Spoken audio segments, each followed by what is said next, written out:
of Mines and Minerals Development, where he wanted to find out how many licenses under the following categories were issued in Luangwa district as of April 2024. These are large-scale mining, small-scale mining, artisanal mining, and exploration. And in part B of the question, he wanted to find out how many licenses in each category at A were operational as of May 2024 and issued to Zambian-led companies. And at the time business was being suspended, the Minister of Mines and Minerals Development had just finished responding to a question that was posed by a fellow member of Parliament, Mr. Emmanuel Tembo. Would you expect a Kwacha Member of Parliament to ask the Minister of Local Government and Rural Development whether the government has any plans to construct a bus terminus in Kitwe Central Business District? If so, when the plans will be implemented, what the estimated cost of the project is, and if there are no such plans, why? We also expect Mukushi Member of Parliament, Mr. Chubuyet.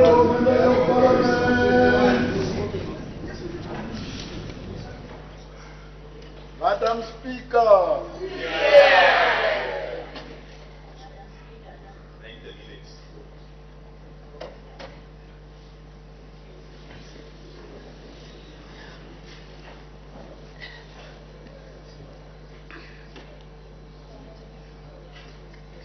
Okay.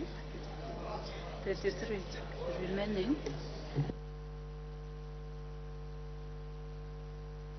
It is a requirement that 1/3 of members of Parliament must be present in the House for any business to transact. And so once the quorum has been formed, we expect the business of the House to resume. Right, and so just before 17 hours, we were looking at some of the expected questions to be considered on the floor of the House. Mr. Hamwata of Pemba will ask the Minister of Development, that's Water Development and Sanitation, whether the government has any plans to construct dams in the following areas of Pemba district, that's Weriyale in Yotamule Ward, Habombe in Kaoba Ward, Jelo in Muzoka Ward, Chimbidze in Mambo Ward, Mulamfu in Nachibanga Ward, Kanza in Kasia Ward, and Vulamino in Kasia Ward. If so, when the plans will be implemented, and if there are no such plans, why? We also expect Chimwemwe Member of Parliament, Mr. Alin Banda, to ask the Minister of Education what measures are being taken to address the escalating cases of sexual harassment against female students perpetuated by male lecturers in colleges and universities countrywide. The Lufuvu constituency lawmaker, Mr. Kolala, will ask the Minister of Transport and Logistics whether the government has any plans to recapitalize Zambia Railways Limited. If so, when the plans will be implemented, and if there are no such plans, why? The last question on the order paper today is expected to come from Kanchibia Member of Parliament, Mr. Sande Chanda, and he's directing his question to the Minister of Infrastructure, Housing and Urban Development.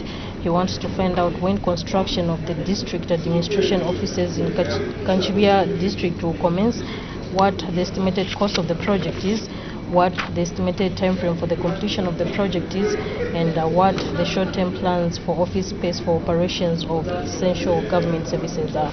There you have it, 12 questions for oral answer understanding order are expected to be considered on the floor of the House. So far 6 questions have been considered, and so as soon as the quorum is constituted, business will resume. Stay tuned right here on Parliament Television.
Order.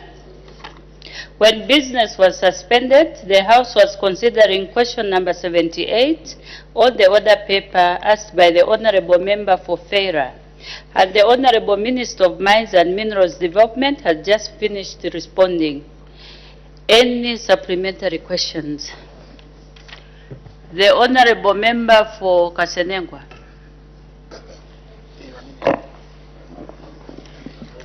Thank you very much, Madam Speaker, for this opportunity. Madam Speaker, I wanted to find out from the Minister of Mines if his ministry has any plans or is willing to go out in the community in those places where there seem to be a lot of mining activities at small scale, to sensitize, train or encourage people to try to take part in these mining activities in a safer way. Because what is happening out there, Madam Speaker, is that there is a lot of illegal mining. And surprisingly, it has become a normal thing to have illegal miners. Even when accidents happen, we report them so casually. It was, no, illegal miners were buried alive, illegal miners died. We don't take to be, we don't treat it as a very serious issue. So is the ministry going to go around, or do they have any plans to go around, sensitize people so that they can participate in these mining activities in a proper and legal way? Thank you, Madam Speaker. The Honorable Minister of Mines and Minerals Development. Thank you, Madam Speaker. Thank you, Honorable Member. Madam Speaker, the question was a constituency based, but I'll endeavor to answer the Honorable Member. If you were following my ministerial statement, I clearly said that the ministry is giving out artisanal licenses to Zambians, and they are exclusive to Zambians. And so far we have done 514. We are doing sensitizations across the country.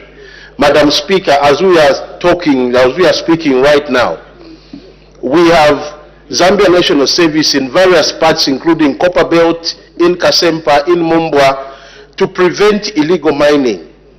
This government is on record, and we are very, very serious on stamping out illegal mining. It's an issue, Madam Speaker, that has been entrenched, and we need to deal with it head on. So as a ministry, we are sensitizing our people, we are formalizing them to teach them self-mining, as was stated in the ministerial statement that I gave. I thank you, Madam Speaker. Thank you. Honorable members, let's be focused to the question that is on the floor. The Honorable Member for Feira. Yes, thank you, Madam Speaker. Madam Speaker, I'd like to find out once again from the Minister if you would explain why there's been low issuance of artisanal licenses and small-scale licenses in Luangwa district to the locals. I say this because I'm aware of a number of people that have applied, but they have not been issued. I thank you. The Honorable Minister of Mines and Minerals Development. Thank you very much, Madam Speaker, and thank you, Honorable Member, for that very important question. Madam Speaker, the reason why we did embark on high-resolution geophysical survey is basically to understand each area in Zambia exactly what we are sitting on. And preliminaries from areas where we are right now are showing that where we are endowed with a lot of minerals, and Luangwa in particular should have something. So when we finish the mapping around that area, it will give rise to a lot of mining activities, because now resources will have been mapped, and it's easy for people now to do targeted applications. Because right now what people are doing is to, apply when they suspect. But when we do the mapping, when we finish the mapping, which is within the coming, at maximum is 24 months, then we are done. And what is happening, Madam Speaker, is that each time we won't wait for the 24 months to finish. Each time they map an area and they see something interesting there, a report is done and given to government so that we can now expose that to our people so that there is targeted applications, not just applications anyhow, you drill, you find nothing. This one will be targeted because then the mapping will have given us a way to do it.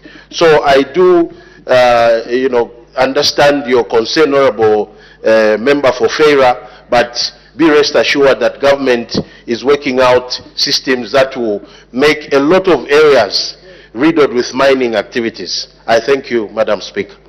The Honorable Member for Chikankata. Thank you, Madam Speaker, for giving the good people of Chikankata to ask a question. Minister, as a people, we appreciate you for giving our young people artisan licenses. But my question is, what safety measures are you putting in place to grant safety for these young people? Thank you. The Honorable Minister of Mines and Minerals Development. Thank you, Honorable Member for Chikankata, and thank you, Madam Speaker. Yes, your question, Honorable Member, is very similar to what the Honorable Member for Kasenengwa asked. The issue is formalization, which we are doing. And when we formalize, our officers are actually going to the miners to teach them safe mining. What will help actually is to capacitate the ministry. Right now, our ministry is undercapacitated, and that is why we are pushing for the Minerals Commission to be put in force, because that will help in making sure that the ministry is capacitated. We have very few officers, and as such, sometimes we are constrained. But with the coming Minerals Commission, it will help us because, number one, it will be making its own resources, and as such, it will employ more people. We need presence everywhere. One of the reasons is that the ministry can't be everywhere because of capacity issues. But the coming commission, I think, will address such matters so that our miners can do mining safely. I thank you, Madam Speaker. The Honorable Member for Kankoyo. I thank you, Madam Speaker. Madam Speaker, first of all, allow me to congratulate the Honorable Minister of Mines, Honorable Paul Kabuswe, for the progress and transformation which is being observed at Mopani. While on tea break, I received a call from the miners who are saying, please say thank you to the Minister that even this month in October, they have qualified for their secondary production bonus. Honorable Minister, well done. Meaning this is how real men work. Not those who are taking away jobs. Now we are creating new jobs in Mupani. Well done, Honorable Minister. Madam Speaker, one of the challenges of small-scale miners is to determine the value of the asset you are sitting on. An exploration program costs not less than $100 million for you to be able to determine how much, what value of the minerals you are sitting on. With the mapping which the government, under the minister, they are doing currently, is the minister assuring the Zambians that not only those in Luangwa, that come after 2 years, most of the small-scale miners will be able to have information on the value of their assets and be able to find partners. I thank you, Madam Speaker. The Honorable Minister of Mines and Minerals Development. Thank you very much, Madam Speaker.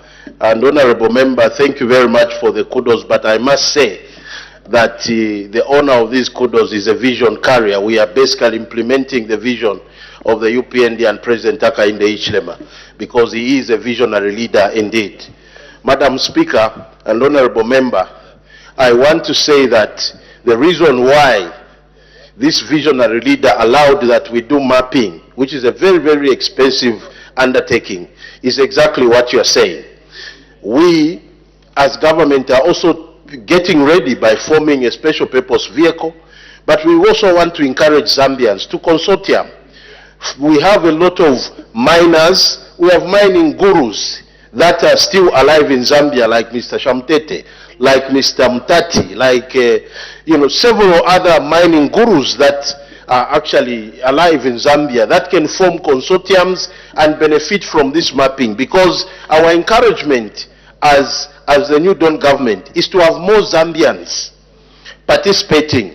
And that is why this year, Madam Speaker, for the first time in the history of Zambia, we have a mining in Saka, which will be held every year. And we had one very successful one where the mining gurus, people like Dr. Sixtus Mlenga sat, who is owning a mine called Musamu in Luapula province. So these mining gurus are now coming together. So as we do the mapping as government, we avail that information, even to artisanal miners. We just don't want them to end up as artisanal miners. We want them also to form consortiums so that they can own, you know, they can start from artisanal to junior miners to medium scale until they own large scale mines.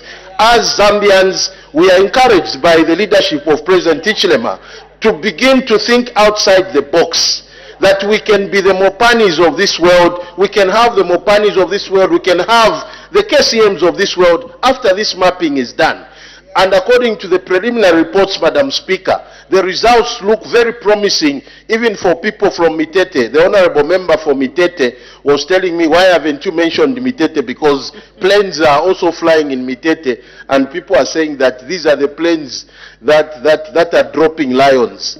So that's the honorable member for Mitete. But what I can assure you is that even areas where we didn't think, honorable member, there could be minerals, where there is too much sand in Western Province, the survey that we are doing is high resolution. It is going as low as 100 meters down, so that we can really understand what we are sitting on as a country. So preliminary reports are showing that Western Province and Northwestern are looking very good in terms of minerals. And that will avail our Zambian people. Please, I appeal to Zambian people through this House, Madam Speaker, that let's begin to prepare to own big mines as Zambians. We can form consortiums, we can go to the capital market and find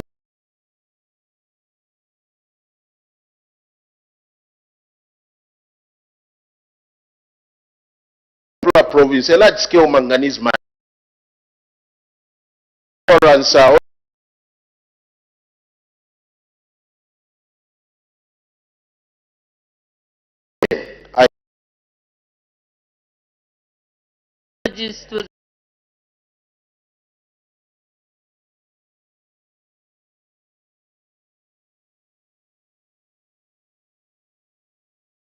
For quite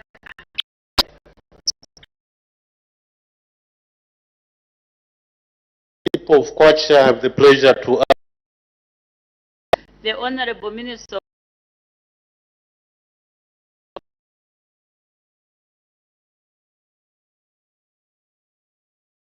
the Member of Parliament for the asking the Ministry of Local Government at A, whether government has any plans to construct a bus terminus in the Kitwe Central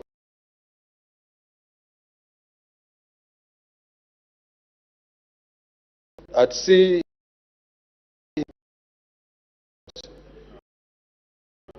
is, and at D, he wants to know if there are no any such plans, why? Our response. Government, Honorable Member of Parliament for Kwacha, has plans to construct a bus terminus in Kitwe Central Business District subject to the availability of funds. At B, the plans will be implemented when the funds are made available. C, the estimated of the project cost will be determined only when the designs for the bus terminus are done and complete. As status in A, plans are there, and so D automatically falls out. Thank you, Madam. Supplementary questions. The Honorable Member for Kwacha. Thank you, Madam Speaker, and thank you, Honorable Minister, for your honest response. Now, Honorable Minister, if you came to Kitwe right now, and in particular you visited the Central Business District, you would think the town is a huge garage, because all the crossing points that you look at and all the junctions in Kitwe, if it's not a taxi rank, it's a bus station. And of course, the place is literally an ISO. And if at all we need seriously to look at developing the area, we have to start with infrastructure development in CBD in terms of bus terminus. You have indicated in your report that you have plans to put up a bus terminus only if and when funds are available. But, Honorable Minister, probably to reduce the government burden looking at the huge responsibilities against the limited resource envelope, why can't you undertake a PPP model in a similar manner that you've done in the road sector? And of course, looking at transport business, this is a very lucrative business. Look at the intercity bus station in Lusaka. It has attracted a huge investment coming from there. So why can't you undertake a PPP model? And of course, we have a very huge place called Sokoni Market, which you can utilize to put up a modern infrastructure there, where you can house on the basement, you put bus terminus, and the upper decks can cater for The shops Honorable Member, and please other wind up requirements. your question. My question is, why can't we undertake a PP model instead of going the government road in a similar manner we have done in the road sector? I thank you, Madam Speaker. The Honorable Minister of Local Government and Rural Development. Thank you very much, Madam Speaker. And thank you very much, honorable colleague and friend. The PPP model that you are referring to is a preferred development model for our UPND New Dawn government. And I can give you endless examples of the PPP projects that we have embarked on as a government in just the last 3 years. This does not exclude Kitwe. It doesn't exclude all the cities that are currently under pressure in the area of interconnections in the transport network vis-à-vis intercity bus stations. Colleague, where a PPP model applies, there has to be willing participants.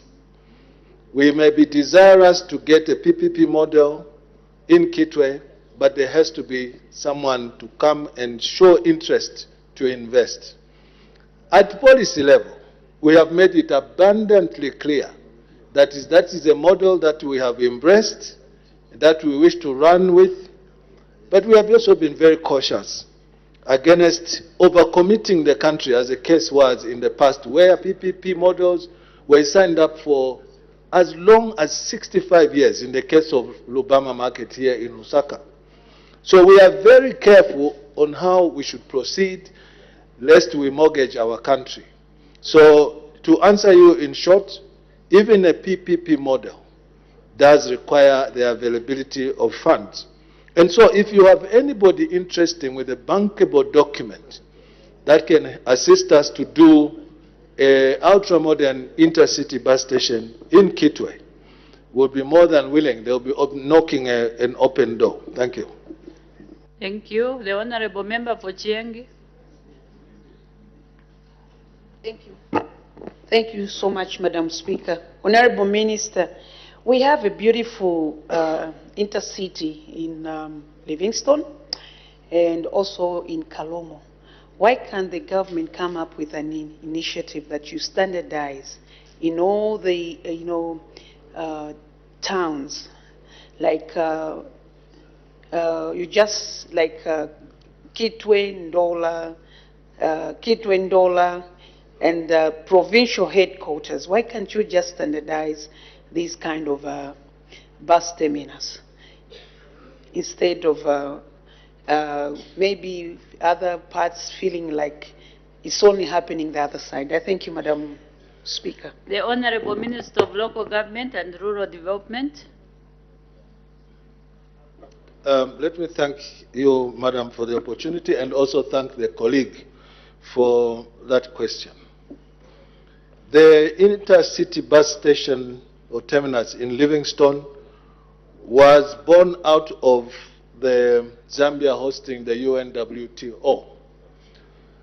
So was the, I think it's called, forgotten the name, MP for Livingstone, the market, the ultra-modern market.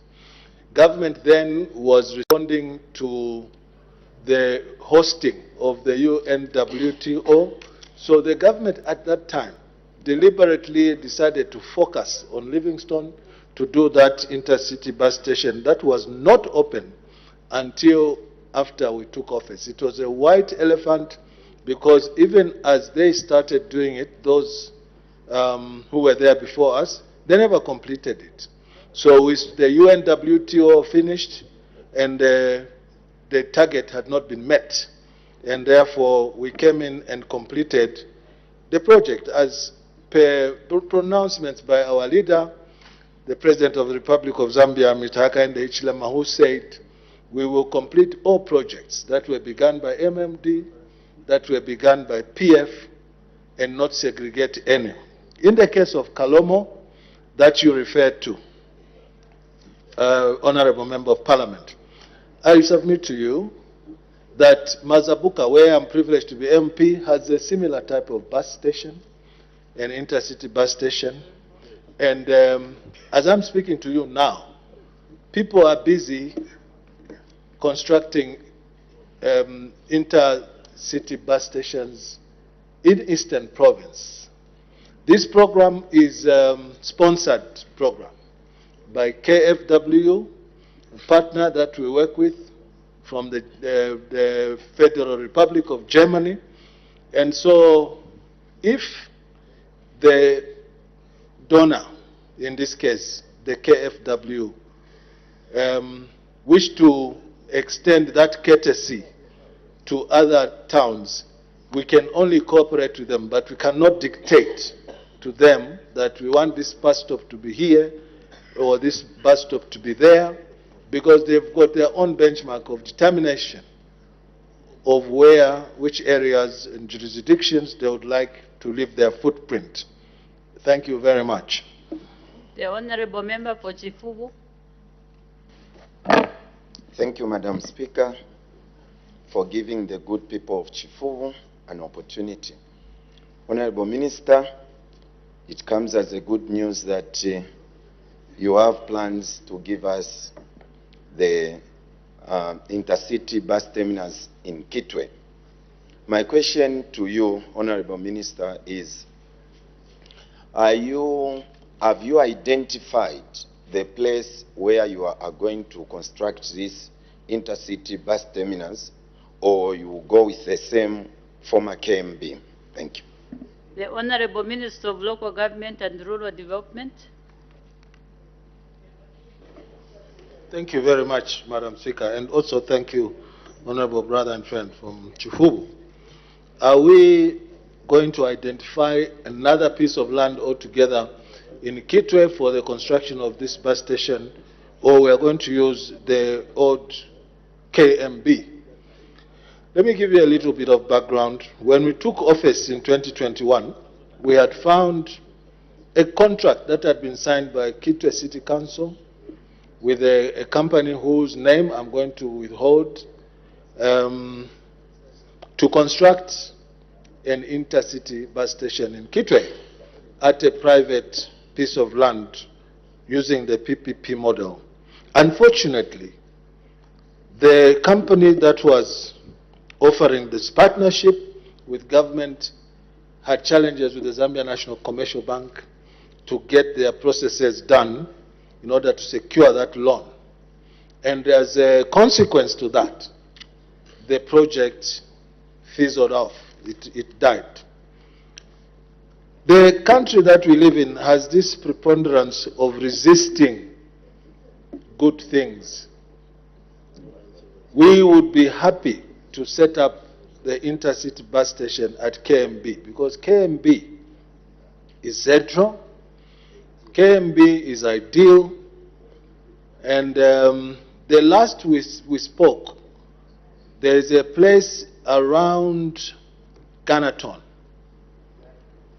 It's a forest. Minister Okoye, but you can correct me if I'm wrong. Somewhere near Sabina, I think, where there was a proposal to put that intercity bus stop. Discussions had gone very far into actualizing this, and this is the idea that we found when we took office. But thinking around the pressure that it would create for people, for instance, who are alighting out of Lusaka to, say, Chamboli or Nkana East, we would have to establish another bus station because it would be illogical to take them all the way past Ganaton for them to start coming back this way. So we will cross the bridge when we get there after consultation with all the stakeholders on where we think we can best place this intercity bus station. If you recall, as an example, Honorable Member of Parliament for Chifubu, when we embarked on a remnant project that our S12 brothers left, those who were in government, called Munyaole Market. Brilliant idea that was difficult to execute because the leaders then were scared of the people that they were leading. When we took office, we engaged all the traders at Munyaole Market, and after a protracted 8 months to 1 year of discussion, we were satisfied that we had reached a 90% buy-in from those who were working at Munyaole Market. Those 10% that resisted, unfortunately, we had to take over for public good. And when we did that, I recall very well how people, some in this house, went to the mountain top to say how heartless a people we were to raise a market that was a breeding ground for cholera. And so we managed to do that, and I'm glad to report to this house that works at Munyaole Market that is going to house over 1,200 shops is underway. Similarly, we will have to talk to the people in KMB and ask them to see the sense of being inconvenienced for the period that it will require to establish an ultra-modern bus station, but we'll cross the bridge at the point when we get there. Thank you. The Honorable Member for Nyimba. Thank you, Madam Speaker. Madam Speaker,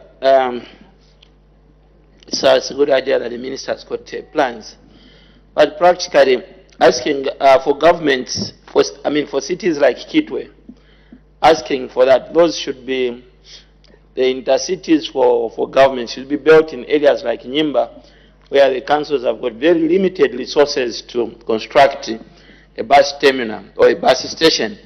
Minister, speaking with experience as a former councillor for Ndola, for City of Ndola, and looking at the revenues which come through these bus stations, don't you think it would be prudent for you to encourage the local authorities there to prudently correct their resources from the bus stations and utilize this and speak to the banks so that we can ease the pressure on the central government, so that the central government can concentrate on areas like Nyimba, which needs a bus station. Cities like Kitwe and Ndola, can they go, because these are major cities we have in the country, and they know how to correct revenue. If they don't know, they can ask people from professional bodies like Chartered Institute of Accountants to help them out how to correct the revenue, so that you can give us the more needed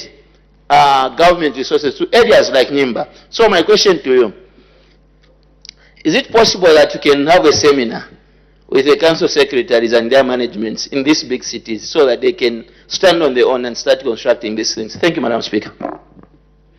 The Honorable Minister of Local Government and Rural Development.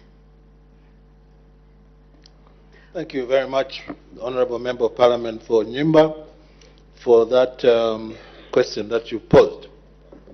I want you to know, or to be reminded, that we are coming from a very very difficult past where this area is concerned.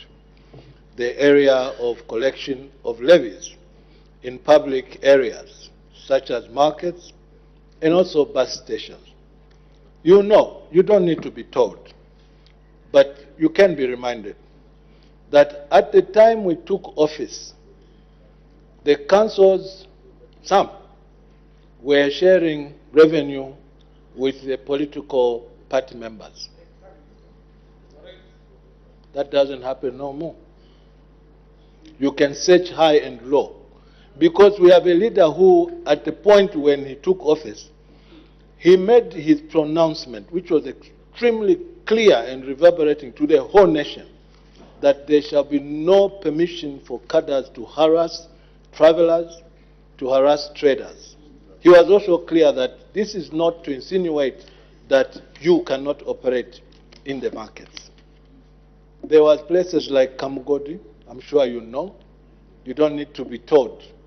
That was the headquarters of thuggery in the areas of markets and bus stations. That is no more. It is a thing of the past. We don't have that anymore. And because it required strong political will, which was set up by the leader, it was up to us disciples to sing the chorus of the song that he started. There's no contest or contradiction to what I'm saying. Things were bad, Madam Speaker. We are coming from a very difficult past. We are coming from a past where certain councils had gone 16 months without paying the employees because money was being shared, maybe to just be more clear now, by PF members. Yes.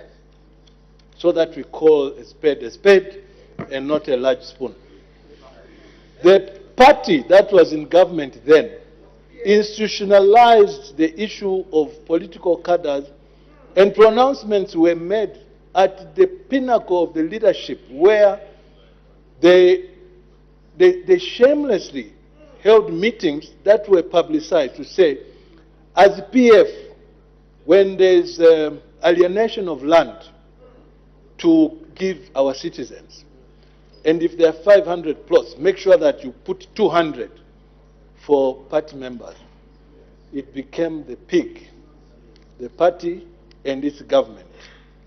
All those things are being reversed, and are being reversed at a very high level. I'm glad to inform you, Honorable Member of Parliament for Nyimba, that today, as I'm speaking, there is no council that is behind on their salaries. There is no council that is behind on their salaries. I also wish to just state that the Honorable MP, Madam Speaker, who's heckling at me, comes from a council that has just benefited from the revitalization of mines up on the Copper Belt. Today, Kitwe stands as the richest council we have.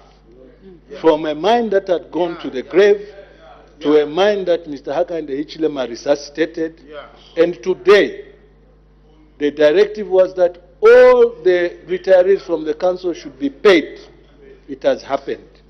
So we are on the way to success, colleague, and we are very hopeful that some councils, such as Nyimba, are going to be supported by big councils such as Lusaka, which is a concrete jungle, in all areas, not just the levies, but also property rates and all streams of revenue that we can use in order to give service to our people. And so Nyimba is going to be worked on as we get along. Thank you very much for the opportunity. The last member, the Honorable Member for Mukushi South. Thank you, Madam Speaker. Honorable Minister, you have indicated that the KFW, the ones that are working on the major funders, I don't know whether they are single-handedly funding or it's working hand in hand with government, that they are the ones who are doing the markets countrywide and the bus stations. Would you be able to share with this House for how long this program is going to take, when it started and when it's going to end, and how much investment is KFW going to put in from the German government? I thank you, Madam Speaker. The Honorable Minister of Local Government and Rural Development. Madam, I don't recall saying KFW are now responsible for building bus stations countrywide. I just wanted to put that on record. I said they are our partners. The Federal Republic of Germany, where KFW is domiciled, have been giving support, not only in infrastructure, as the case is in the markets, but also in capacity building. The concern that one of the colleagues had about training council secretaries, I think it was one of my colleagues, I've just forgotten. We have sufficient support today that has given capacity to the Chalimana Training Institute for Local Government to assist our officials improve their credentials so that they can serve the public better. KFW, sir, are a partner, and what I said is that right now, as I'm speaking, there are programs that are going on in Eastern Province only, not in the whole country. That's what I said in my immediate past response. So we are at their behest. For me to be told, give us a program of how KFW will work in the next 10 years, I will fail you, because I don't have it.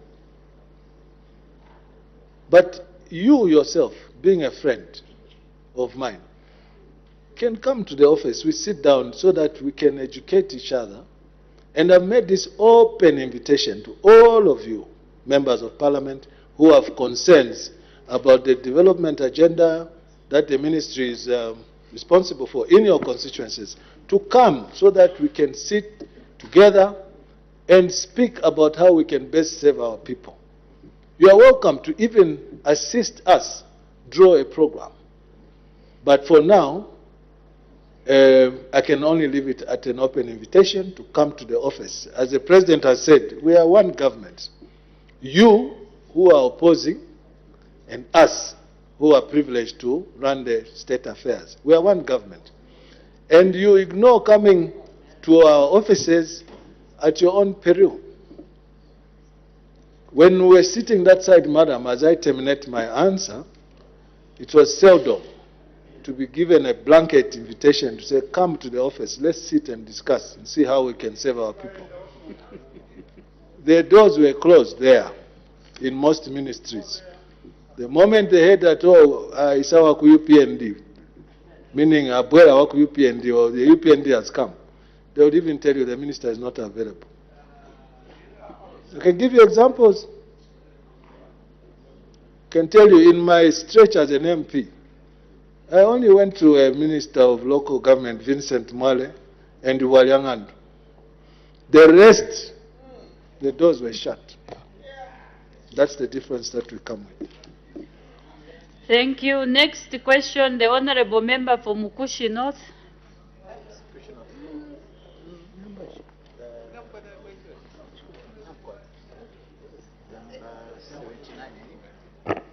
Thank you very much, Madam Speaker. If you Question are not number aware of the 79. question.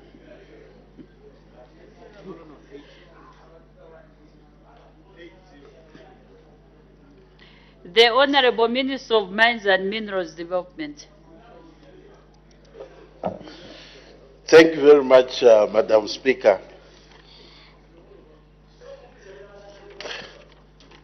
Madam Speaker, the Honorable Member for Mukushi North, Mr. Sichiwe, asked the Minister of Mines what other minerals apart from manganese are found in Mukushi, what measures are being taken to exploit the minerals in order to widen the economic base of the district, and see when mining activities for the other minerals are expected to commence. In response to the questions, Madam Speaker, Mukushi has occurrences of copper, gold, iron, gemstones such as tourmaline. B, the government has issued licenses to various institutions who are conducting exploration for these minerals. Regarding the areas within the district which are currently undergoing exploration, Madam Speaker, once a mineable or economic mineral resource is found, mining will therefore commence. I thank you, Madam Speaker. Supplementary questions?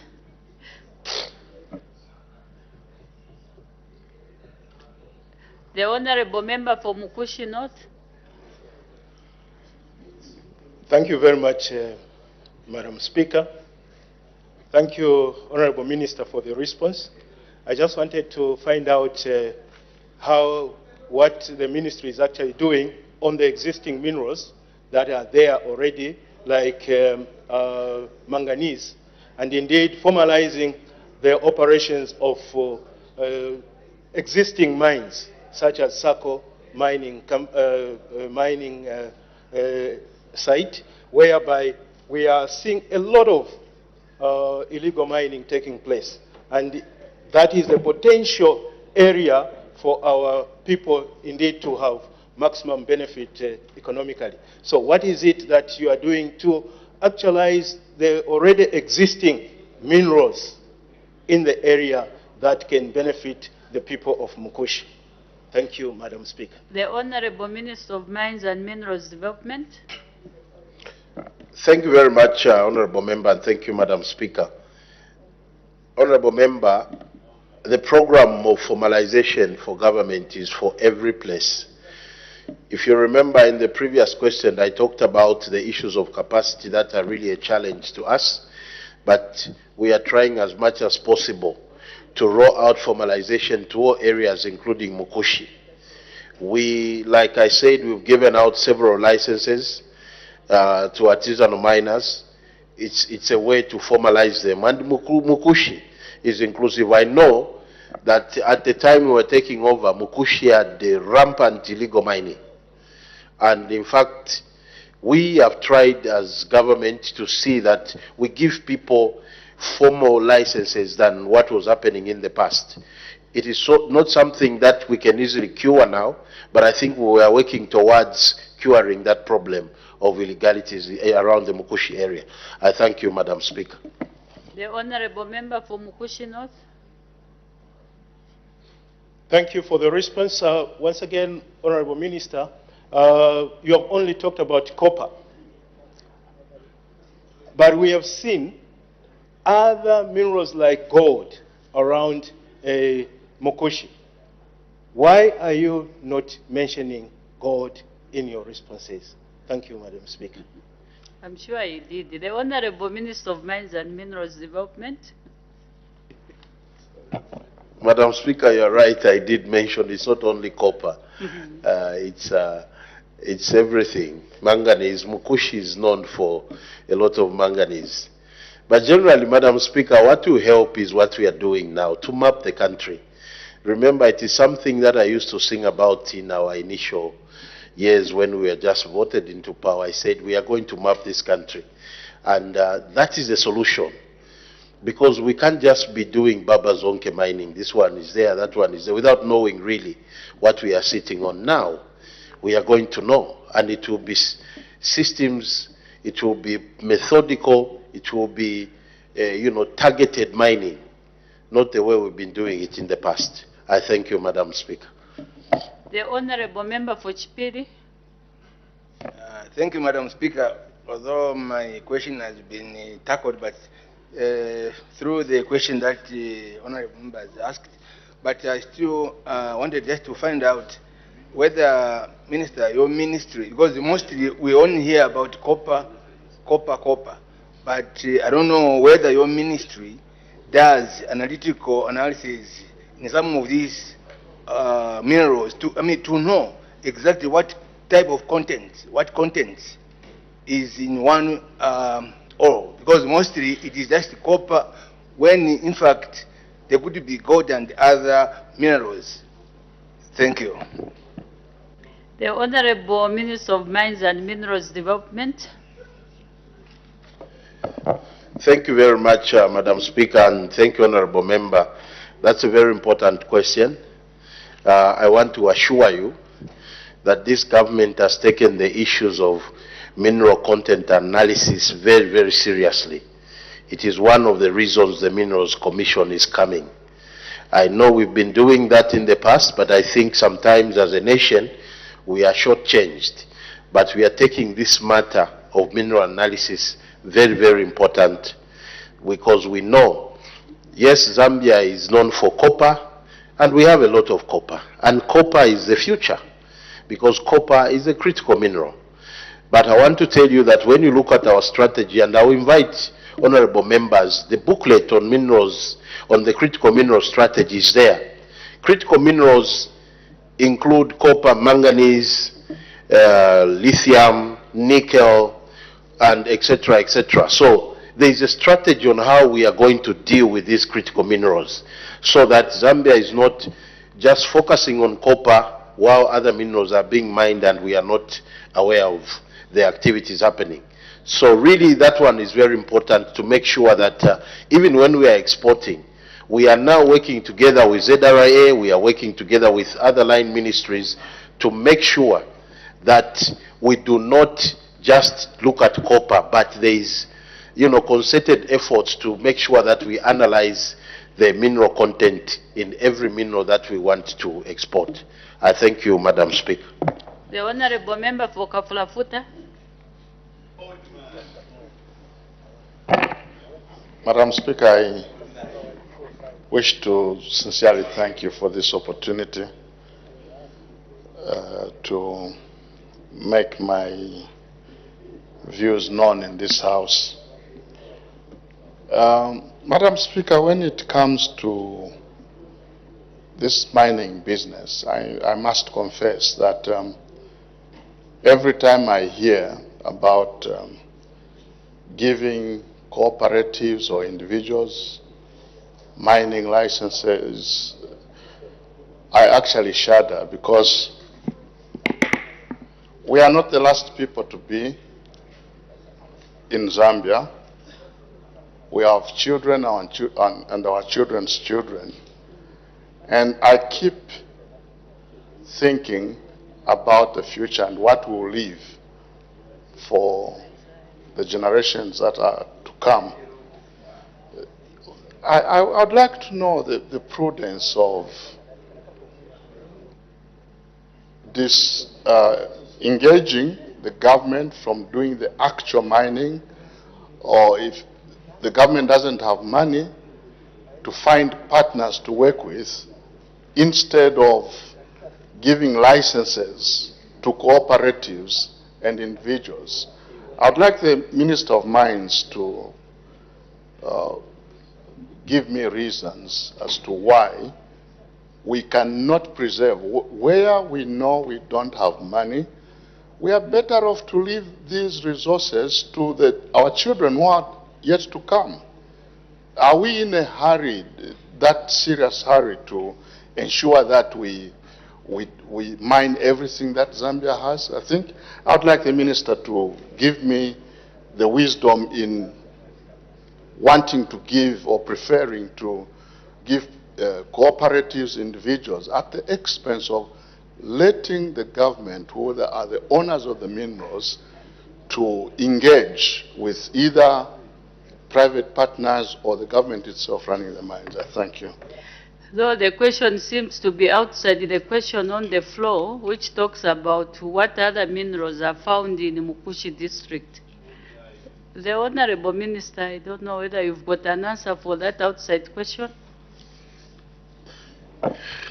Thank you very much, Madam Speaker, and thank you, Honorable Member, for that question and your concern. Madam Speaker, just the copper that KCM has, even without further exploration, what is defined today, our children will die old before it finishes. That's the assurance I can give you. Mopani, same. None of us will be alive by the time that will be exhausted. So, Zambia itself even like I told you about the mapping that we are talking about today, what we are going to discover, I don't even know. We shouldn't be afraid to exploit and develop this country. Our friends have exploited their wealth like the GCC countries. And now they have made so much money because of their prudence in managing their resources. They are now investing all over the world. Even us, with the minerals that we are endowed with, we can do that. Giving artisanal mines has one big advantage, is to capacitate ourselves.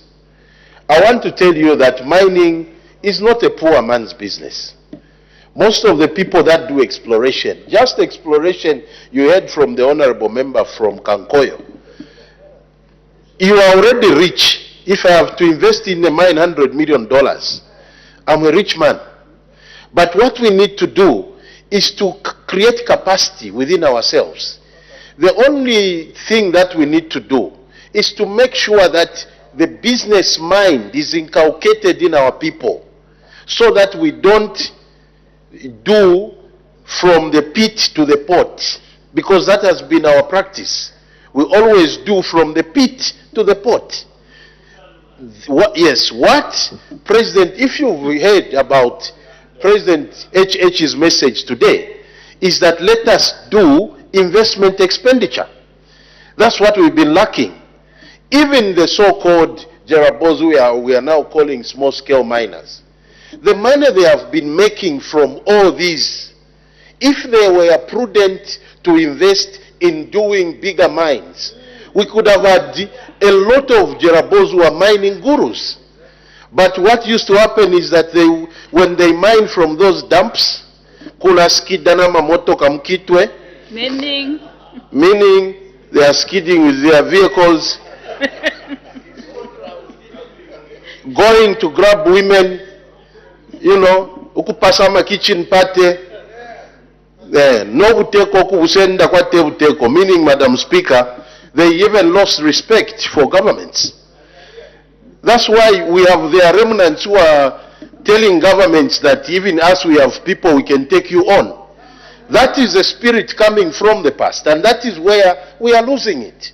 So as a people, we must not be afraid to mine out these resources, but let's have a mind to invest. Let's have a mind to consortium, to have big conglomerates coming up together.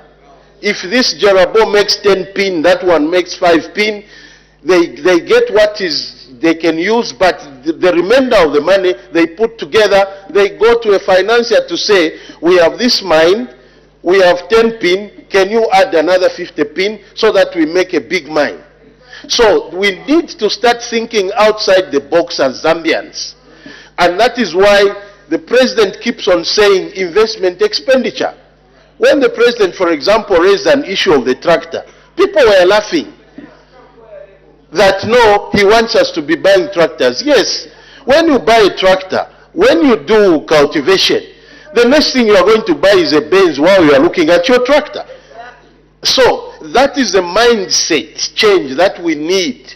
So probably we need our people to be taught the business side of things. Even those who are in dumps can have the business side of things, so that when they make money from the dumps, even now, a lot of cooperatives that made money from even a structured way of the Black Mountain, most of the cooperatives are broke. Why? Because there was consumption expenditure. So what we need is investment expenditure. You take what you can eat, the rest invest, so that you continuously, reap from there. As far as the minerals that we have are concerned, we have a lot of minerals in Zambia that will outlive all of us here, including our great-grandchildren. But it is how we exploit them and invest. We shouldn't be afraid, because if we leave them in the ground, by the way, Madam Speaker, do you know why they are calling minerals critical minerals? Because where we are going, there will be a shortage. Why? Because we haven't been exploring. all the minerals are in the ground. So we need to do exploration. So we are late as a planet. And that's why people are saying critical minerals. Because copper is going up in prices. Not that there is no copper. The copper is in the ground.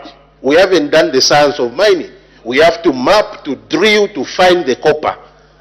So we shouldn't be afraid, Honorable Member, to give licenses, but let us teach our people investment expenditure, and that will help us. I thank you, Madam Speaker. Thank you. We make progress. Next question, the Honorable Member for Pemba. Question 81, Madam Speaker. The Honorable Minister of Water Development and Sanitation. Thank you, Madam Speaker. The Honorable MP for Pemba asked the Minister of Water Development and Sanitation whether the government has any plans to construct dams in the following areas of Pemba district: Weliali in Yotam Muleya Ward, Habombe in Kauba Ward, Chelo in Mozoka Ward, Chivenze in Momba Ward, Mulavu in Nachibanga Ward, Kaza in Kasia Ward, and Yolamimo in Kasia Ward. B, if so, when the plans be implemented, and if there is no such plans, why? Madam Speaker, in responding to the question asked by the area member of Parliament for Pemba, I wish to inform this august House as follows. Yes, government has plans to construct new dams in the mentioned areas in Pemba constituency. Government through the ministry has been undertaking a program to construct small dams across the country with the aim to control water resources to ensure the availability for socio-economic development. In Pemba district, 10 potential sites were identified, which include Chinga and Molamvu in Nachibanga Ward, Chelo and Kanetela in Hamuandu Ward, Lutambo in Momba Ward, and Kanza in Sibusenga in Kasia Ward, among others. This program is ongoing, Madam Speaker, and the Ministry will continue to identify new damming sites as needed. B, these plans will be implemented in the constituents and when the funds are available to carry out detailed topographical survey, generate engineering design drawings, and prepare the bill of quantities. Funds will also be required for the actual construction of dams in the respective areas. Madam Speaker, you may wish to note that the ministry is currently constructing 2 dams in Pemba constituency, namely Ajamba Dam at a total cost of 10.5 million kwacha in Kaunda Ward, Kauba Ward, and the Chiwentolo Dam at a cost of 10.3 million kwacha in Nachibanga Ward, with progress at 59% and 55% respectively, and we expect it to be completed by December 2024. C, Madam Speaker, as mentioned earlier, government has plans to construct dams in the specified wards in Pemba constituency. I thank you, Madam Speaker. Supplementary questions? The Honorable Member for Pemba. Thank you so much, Madam Speaker, and thank you very much, Honorable Minister. Let me take this opportunity on behalf of the good people of Pemba constituency to thank this government, the New Dawn government, for constructing 2 dams, Chibwentolo and Hajamba. But we do want to encourage the contractors on site who seem to be very slow in executing their duties. We were expecting that in October they were supposed to complete these dams. Unfortunately, they are too far to complete. Honorable Minister, we thank you again for indication that there are sites that have been identified to support our people and our animals. Now my question is, these dams that the government intend to construct, are they commercial that will also support irrigation? Thank you, Madam Speaker. The Honorable Minister of Water Development and Sanitation, the Acting Minister. Madam Speaker, these are small dams which are being constructed, and obviously there will be water in there, and we'll be able to do irrigation system. I thank you, Madam Speaker. The Honorable Member for Dundumwezi. Madam Speaker, I thank you. Honorable Minister, the eastern part of Pemba constituency is quite mountainous. And in some places, Madam Speaker, you cannot even drive a rig to go and drill a borehole. And the area requires those small dams, Honorable Minister, that you have itemized for people to harvest water. However, I wanted to know how much would these small dams would cost if money was available for Pemba constituency, especially the eastern side of the constituency. Thank you so much. The Acting Minister of Water Development and Sanitation.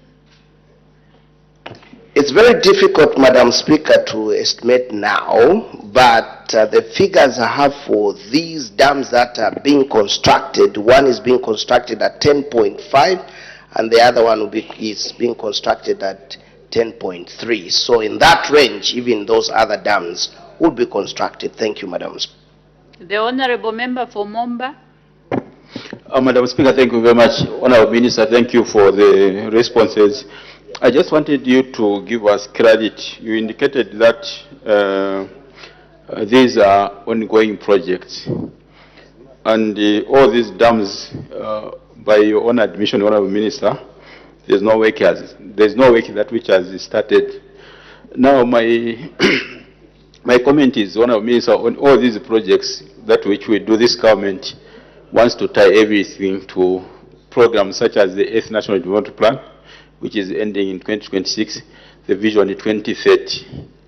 And if you are not specific in terms of the days, in terms of the time frame when these projects will come to an end, are you not going against these provisions of the 8th National Development Plan and the Vision 2030, so that then we finish and then our milestones would have been achieved? So are you going, can you be specific on when these projects will come to an end by being done? Thank you, Madam Speaker. The Acting Minister of Water Development and Sanitation. Thank you, Madam Speaker. For sure, see when a country is undergoing some also challenges like this year, we've gone through, drought, and most of the funds were taken to feed the nation. Of course, water is also very, very important, but government, because of what we have gone through, this is why I said, until we also gather some funds to continue, carry out the survey, engineering as well, design drawings, so that we come up with a bill of quantity. So we will look at that and see where we can get some more funds through the Ministry of Finance so that we can, construct those dams. It's very, very important to give to our people. But we'll get back to you, Honorable Member of Parliament for Momba. Thank you, Madam Speaker. The last member, the Honorable Member for Kankoyo.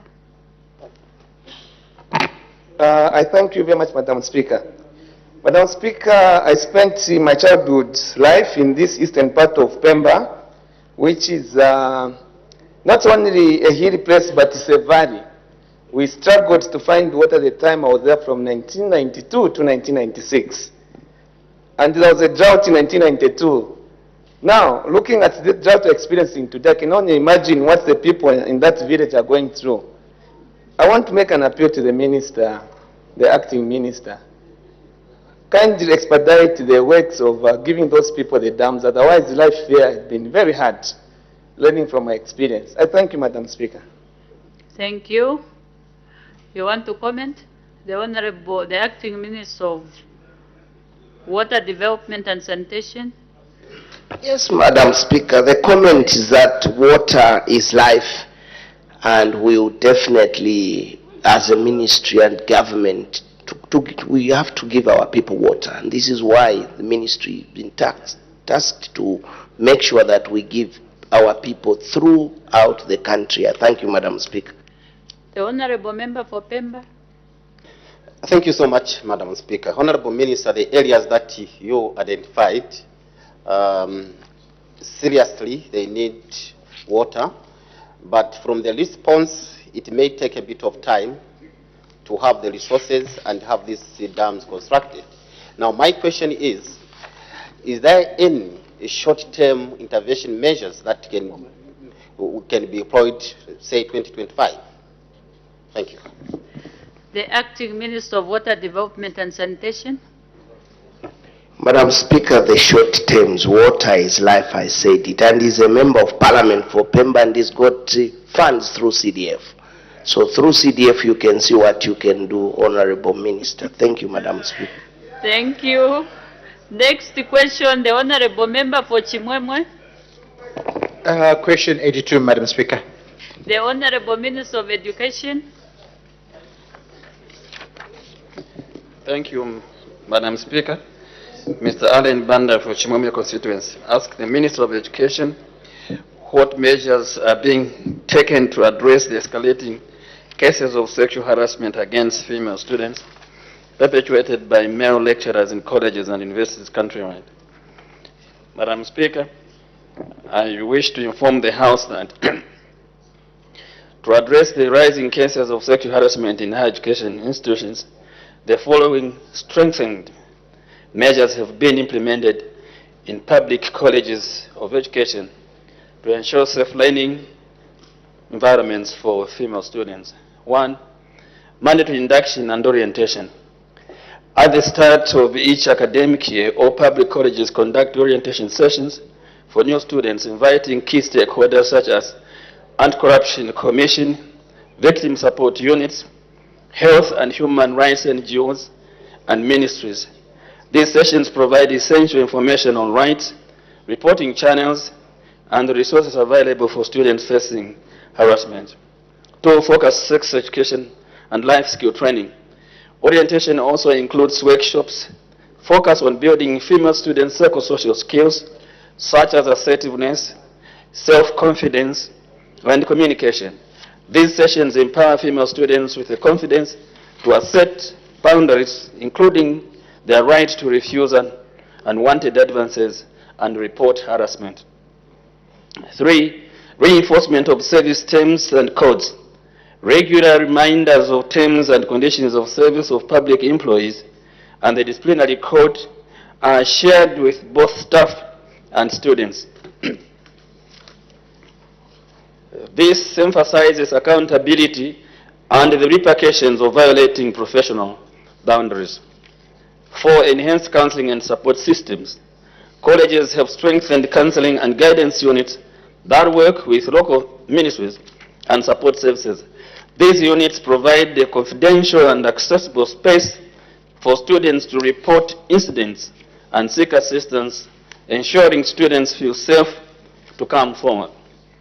Staff and student briefings. Regular assemblies and staff meetings address issues of sexual misconduct, advising students on the importance of academic integrity. Female students are encouraged to rely on their efforts and abilities rather than on undue favors, promoting a culture of hard work. Active disciplinary committees. Each college has a disciplinary committee under the vice principal's office, prioritizing protection and support for students who report harassment. This reduces the risk of retaliation and supports victims throughout the reporting process. Presence of matrons. Matrons are present in colleges providing round-the-clock support to female students. They play an essential role in monitoring the welfare of female students and providing immediate assistance and counseling when cases of harassment are reported.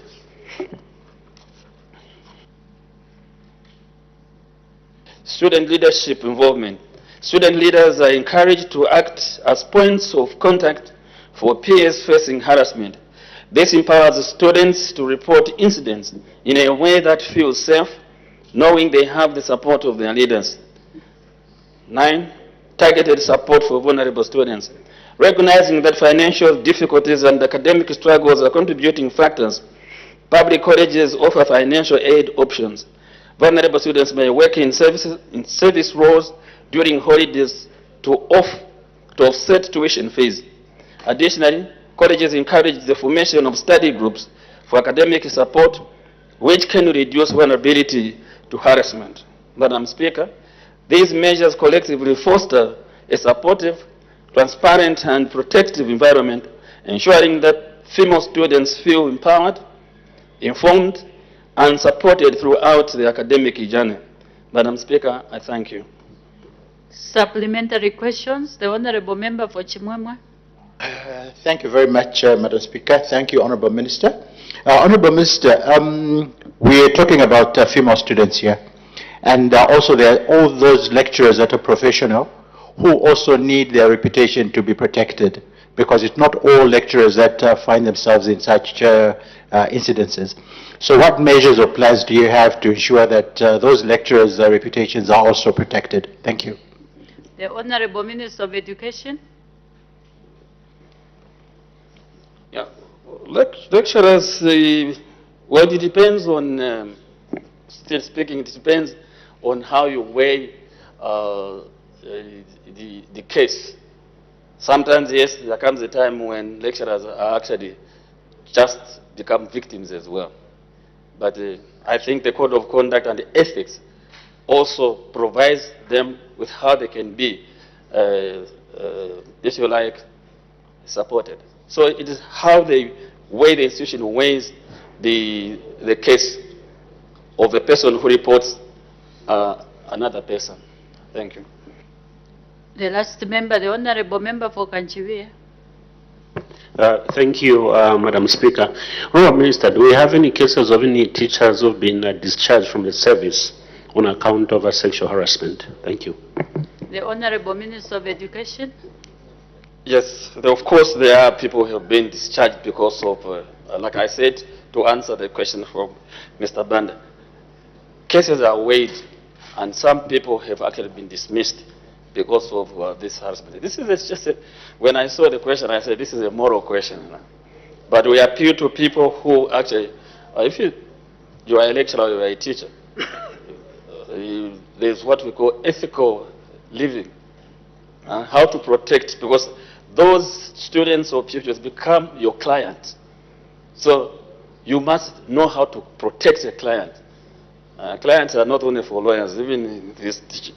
The ones we teach are called our clients. There's an extent to which when we're dealing with counseling, for how long can you engage a student, even after they have left school? In counseling, we have about 10 years. Okay? So those are ethical issues in both in teaching and in many professions. So yes, some people have been discharged because of that. And yes, some people have not been found guilty, even if they have just been pointed at. There comes a time when a student fails and says, no, I was being harassed. We have seen those cases. But yes, but we appeal to all the professionals to be mindful that they must live an ethical life as long as they are in a college, university, or secondary school, primary school, and early childhood. Thank you. Next question, the Honorable Member for Rufuvu. Thank you very much, Madam Speaker. Question 85. It's not 85. We haven't reached 85. 82. Thank you, Madam. We've done 82. 83. Thank you. The Honorable Minister of Transport and Logistics. The Acting Minister. Thank you, Madam Speaker. The Honourable Member for Ufugu, Honourable Kolala, is asking the Minister of Transport and Logistics following three questions. A, whether the government has any plans to recapitalize Zambia Railways Limited. B, if so, when the plans will be implemented. And C, if there are no such plans, why? The answer is as follows, Madam Speaker. The government has plans to recapitalize Zambia Railways Limited, ZRL, by acquiring new rolling stock and rehabilitating the railway infrastructure to attain average train speeds of 80 kilometers per hour and 100 kilometers per hour for freight and passenger trains, respectively. B, plans to recapitalize Zambia Railways will be implemented once government discussions with prospective strategic partners or multilateral development institutions are concluded. In the interim, government has continued to allocate funds annually to Zambia Railways to attend to critical areas on Zambia Railways network under the Government Railway Improvement Project, which is GRIP.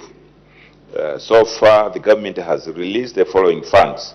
In 2022, 25.06 million kwacha was released for the repair works on the Vombwe Bridge on the Mlovezi line and some maintenance works on the main line. In 2023, 30 million kwacha was released to continue with the interventions of repairing critical areas of the line. 25 million has been allocated in the 2024 budget for repair works on the rail network. And in 2025, 100 million kwacha has been allocated to Zambia Railways Limited for the rehabilitation of Mlovezi railway network. C, as stated above in B, government has plans to recapitalize Zambia Railways. Madam Speaker, I thank you. Supplementary questions. The Honorable Member for Ufugu. Thank you very much, Madam Speaker. Honorable Minister, at what stage has the discussion with the strategic partner reached? The Acting Minister of Transport and Logistics. Thank you very much, Madam Speaker, and I thank the Honourable Member for raising that follow-up questions. Here's the information that we have. The total cost required to recapitalize Zambia Railways Limited is estimated at $2.19 billion and includes the following scope of works. Rehabilitation of the entire railway network, which is 1,292 kilometers. Installation of new and appropriate signaling system, and the C, procurement of new rolling stocks, wagons and locomotives. So in the short term, Zambia Railways requires an estimated $200 million to stabilize operations before commencement of any major rehabilitation project. This scope of works includes procurement of new locomotives in a phased approach, procurement of pre-owned brand new wagons, and the procurement of workshops equipment. Let me tell the Honourable Member for Ufugu, from the time that the New Dawn government came into office, that is in August 2021, they have been engaging with prospective partners, including looking at offers to rehabilitate the line from Livingstone all the way to Chingola, Bombwe. So when he's asking, at what level has the engagement reached? It's difficult to answer because we have been engaging from 2021. The issue here is about cost. And further, we have looked at the possibility of using PPP, public-private partnerships. But I think the main issue here is what are the plans of government in terms of the railway systems in Zambia. You have heard of the Lobito corridor, which seeks to join Chingola through northwestern province to Angola. Okay. This is progressing very well. You have heard of the memorandums and the agreements that have been signed with the Chinese to total rehabilitation, about $1 billion rehabilitation of Tazara. You have heard the president talk about the need to connect the Lobito railway line to the Tazara so that people can move from the Indian coast all the way to Atlantic coast. But in order for that to happen, we have to have connection between Copper Belt and the Kapiri to start with. So we are working on that. And further, there has to be further work between Kapiri, Lusaka, and all the way to Livingstone. And there are also plans to actually connect, not only from Livingstone, but to connect to Kazungula. And we're already in discussions with Botswana, because Botswana are carrying out the work on their side, I think the Trans-Kalahari system expansion, so that we connect our railway line all the way to the ports. And there are further plans to go further to extend the line even from Kazungula.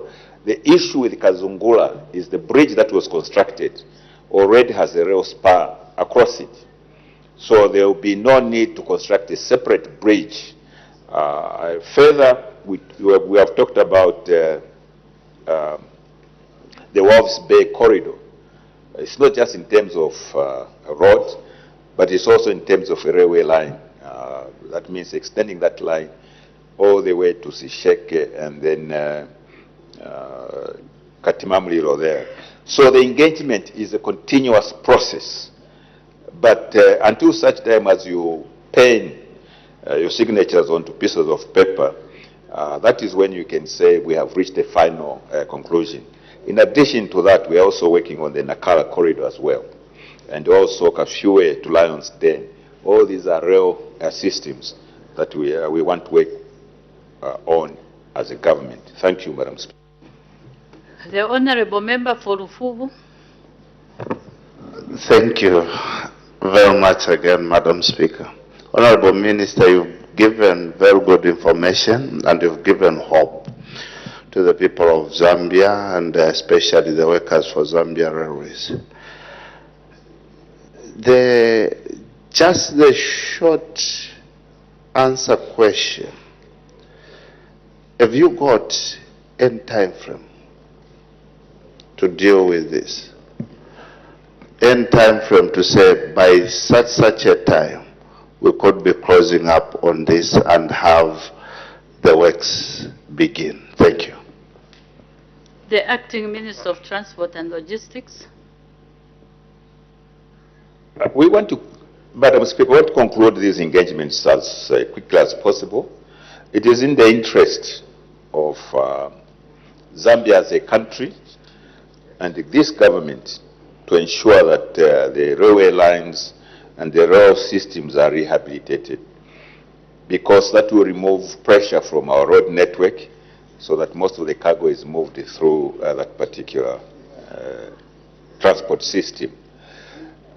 When you are engaging with partners or investors, you are trying to attract them in terms of PPP and so on, it's difficult to give a time frame, because until such time as you have someone who signs off, it's difficult to say that within 6 months we shall have concluded that, because you depend on the responses from the other people. What is important is government has started the process of engaging with participating partners, including financial funders and so on. Thank you, Madam Speaker. Thank you. The owner of the question is satisfied. The last question, the Honorable Member for Kanchivia. Question number 84, Madam Speaker. The Honorable Minister of Infrastructure, Housing and Urban Development. Thank you, Madam Speaker. Honorable Member for Kanchivia, Honorable Sunday Chanda is asking my ministry the following questions. A, when the construction of district administration offices in Kanchivia district will commence. B, what the estimated cost of the project is. C, what the estimated time frame for completion of the project is. And D, what short-term plans for the office space for operation of essential government services are. And the answers are as follows. A, the construction of the district administration offices in Kanchivia is part of phase 2 of the new district project, which is scheduled to commence upon the commencement of the ongoing projects initiated in 2014 under phase 1. B, the estimated cost of undertaking the works based on the prevailing market rates and prices is 13.5 million kwacha. C, the estimated time frame for completion of the project from the time a contractor is procured is 12 months. D, the short-term plans for office space to support the operations of essential government services is that for the time being, respective departments should utilize the existing infrastructure within the district for office accommodation. Furthermore, the district administration is expected to allocate resources in the 2025 budget and in subsequent years for office accommodation until such time when the funding is secured for the construction of the administration offices and the related support facilities. Thank you, Madam Speaker. Supplementary questions. The Honorable Member for Kanchivia. Thank you so much, Madam Speaker, and thank you so much, Honorable Minister. Honorable Minister, we hold you as a man of your word, and speaking on behalf of the people of Kanchivia, we came here, made certain representations, and which your government, your ministry has been able to deliver on, and we're ever grateful. The essence of having government offices becomes very crucial for a newly created district such as ours. And that also just goes to enhance service delivery, enhance service delivery. We are doing what we can with the expanded scope of the CDF, but that we can only do as much. There's need for us to have government presence in real terms. What can the people of Kanchivia expect from government in between now and the end of 2025 in that regard? Madam Speaker, thank you. The Honorable Minister of Infrastructure, Housing and Urban Development.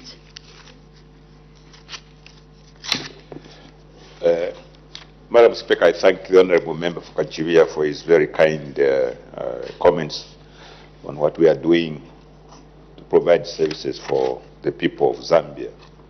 And secondly, I do sympathize with him in terms of lack of completion of these facilities. It's not to comfort him, but I go around our country very regularly and I come across these things. And this issue of completion or non-completion of administration facilities is throughout our new districts that were created. Not long ago, I was in Manyinga. I can assure you, where I was meeting the governor, well, not the governor, but the DC and so on. Really, if I were to describe it here, it would probably not be appropriate, but it's very, very, very basic. And in other places, our administration housed in places very far from the district headquarters where they ought to be. The issue really is we are committed to completing them. So where these have been completed, I've had the privilege to go and commission them. So in terms of the offices in Kanchivia, I think we should just continue, Honorable Member, we should continue to liaise so that we can see what we can do to push some of the works that need to be done.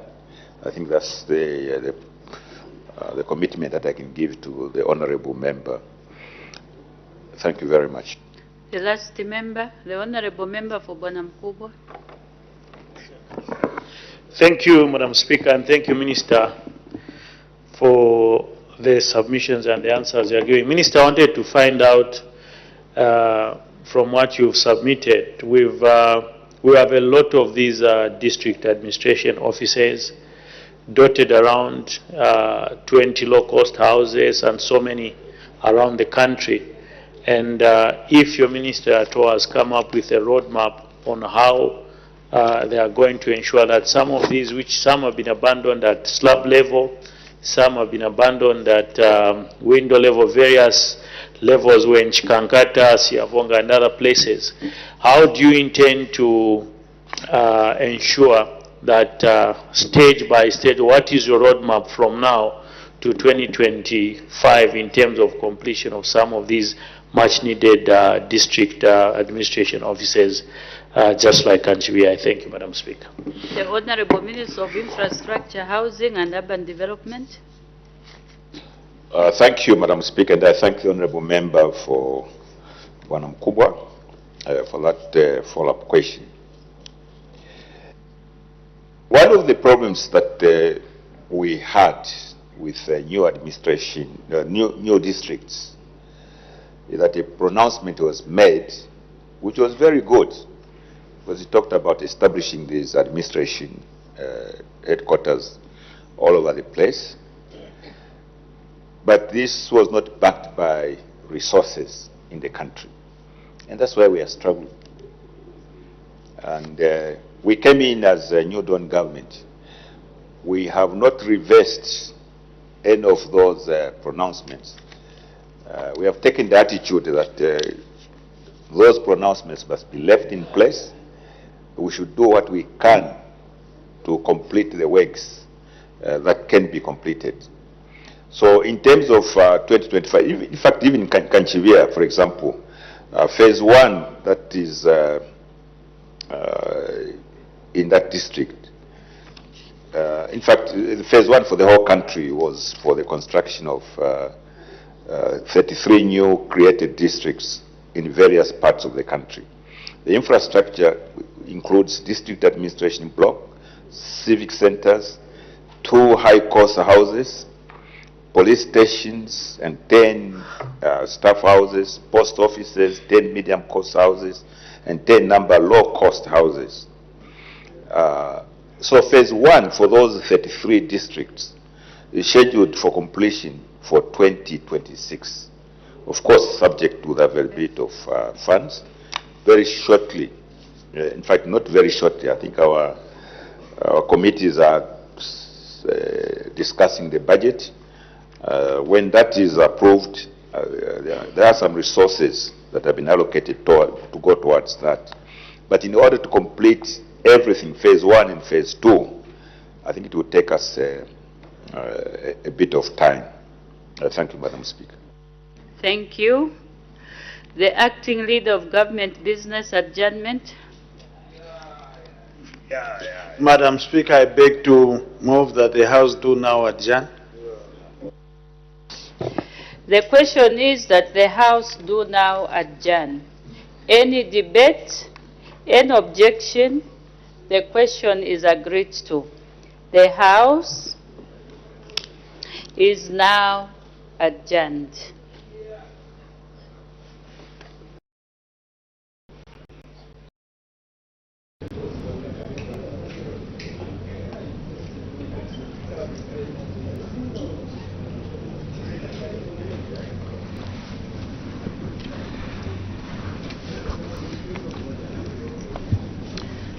Live pictures are coming your way on Parliament Television as business has come to a close today, Thursday, 31st of October 2024. And as always, we'll have a recap of business that was considered on the floor of the House starting at 14:30 hours. Madam First Deputy Speaker did make an announcement in which she did recognize the presence in the public gallery of pupils and teachers from Lake Road PTA School in Lusaka District. And so on behalf of the National Assembly of Zambia, she warmly welcomed the visitors. The second announcement, Madam First Deputy Speaker recognized the presence in the public gallery of pupils and teachers from Mutendere Secondary School in Kafiwe District. Madam First Deputy Speaker, on behalf of the National Assembly of Zambia, warmly welcomed the visitors to the National Assembly. After those announcements, the First Deputy Speaker did permit the Minister of Mines and Minerals Development, Honorable Kabuse, to make a ministerial statement on the latest developments in the mining sector.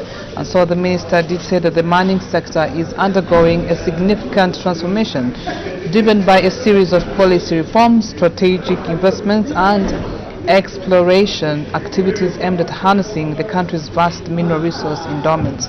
And these efforts are a clear testament of government's commitment to reinvigorating the sector and ensuring that it continues to play a pivotal role in fostering economic prosperity. And then it's for this reason that the government, through the Ministry of Mines and Minerals Development, has prioritized the implementation of various interventions to attract both local and foreign investment in the mining sector.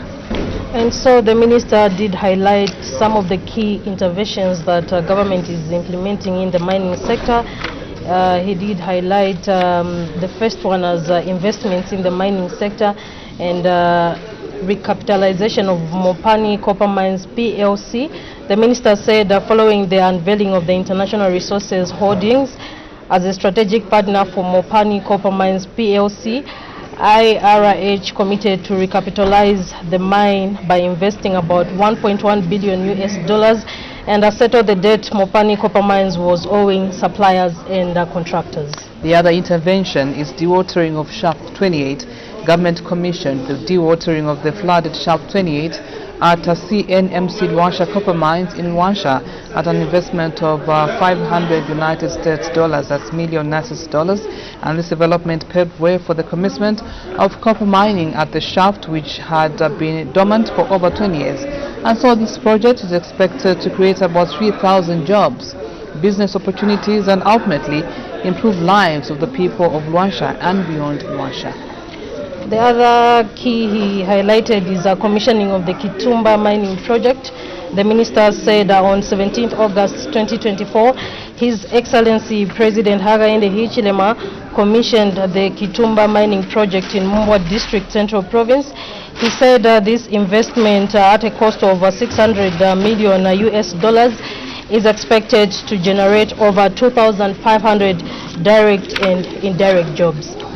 The other one is investment of $300 million United States dollars in Lubambe Mine Copper Mine, and following JSCH Mining acquiring stake in Lubambe Copper Mine, JCHX, that's Jaxi Mining, committed to invest about $300 million United States dollars in the mine. This is aimed at reviving the mine and extending its operational life.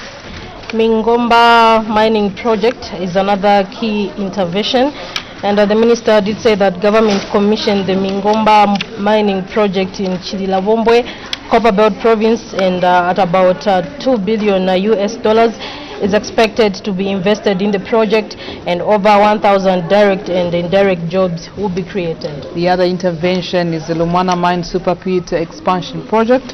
In an effort to expand its operations and ultimately ramp up copper production, Lumwana Mine embarked on the development of Lumwana Mine Super Pit expansion project at a cost of $2 billion United States dollars.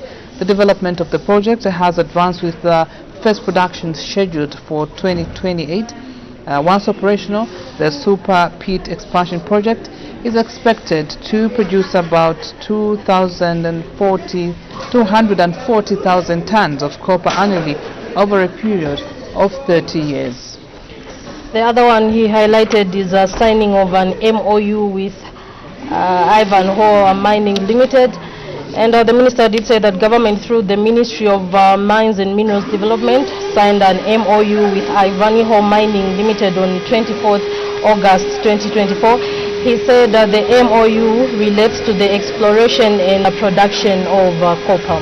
And so in conclusion, the minister did reiterate that government is committed to and keen to reform the mining sector in order to improve the country's socio-economic development. As such, mining, being Zambia's major economic activity, is critical to driving the economic recovery agenda for the country, and therefore he did say that government has prioritized the implementation of mining-related interventions in order to harness as much benefits as possible from the exploration of the country's mineral resources. That's the ministerial statement that was delivered by the Minister of Mines and Minerals Development on the latest developments in the mining sector.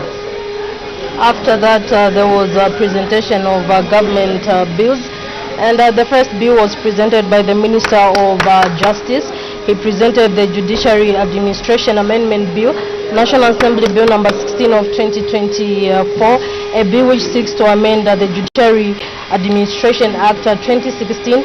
It was read the first time, and it has been referred to the Committee on Legal Affairs, Human Rights and Governance until Wednesday, 27th November 2024. The other bill that was presented at first reading stage is the Penal Code Bill, National Assembly Bill number 17 of 2024, which seeks to amend the Penal Code. It was read the first time, and the bill has been referred to the Committee on Legal Affairs, Human Rights and Governance. The committee is required to submit its report to the House on Wednesday, 27th November 2024. The other bill is the Green Economy and Climate Change that was presented by the Minister of Green Economy and Environment, a bill which seeks to provide for climate change adaptation and disaster risk reduction, among others. And this bill was also read the first time and referred to the Committee on Agriculture, Lands and Natural Resources until Friday, 29th November 2024. The Minister of Agriculture did present the Plant Health Bill, National Assembly Bill number 20 of 2024, which was read the first time, and it has been referred to the Committee on Agriculture, Land and Natural Resources.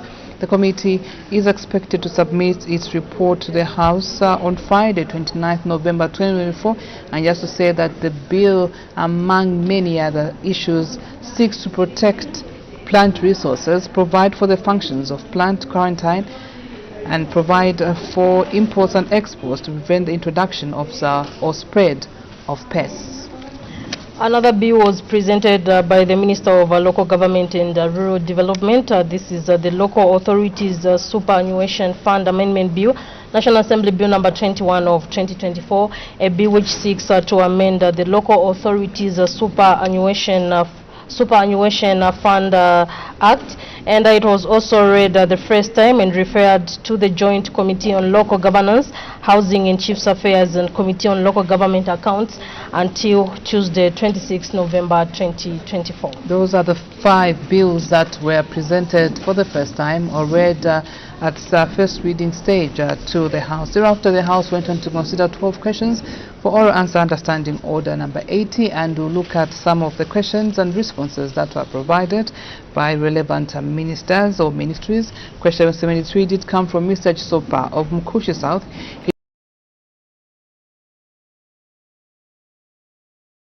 Mkushi Bridge in Mkushi South Parliamentary Constituency will be completed. The minister said it will be completed once outsourced Bailey Bridge components are on site, and the Mkushi lawmaker wanted to find out the cause of the delay in completing the projects, and the minister did say that this was due to lack of Bailey Bridge components. Another question came from Kalabo Central Member of Parliament, Mr. Chinga Miyutu. He directed this question to the Minister of Education. He wanted to find out what criteria are used in the allocation of grants in public schools countrywide.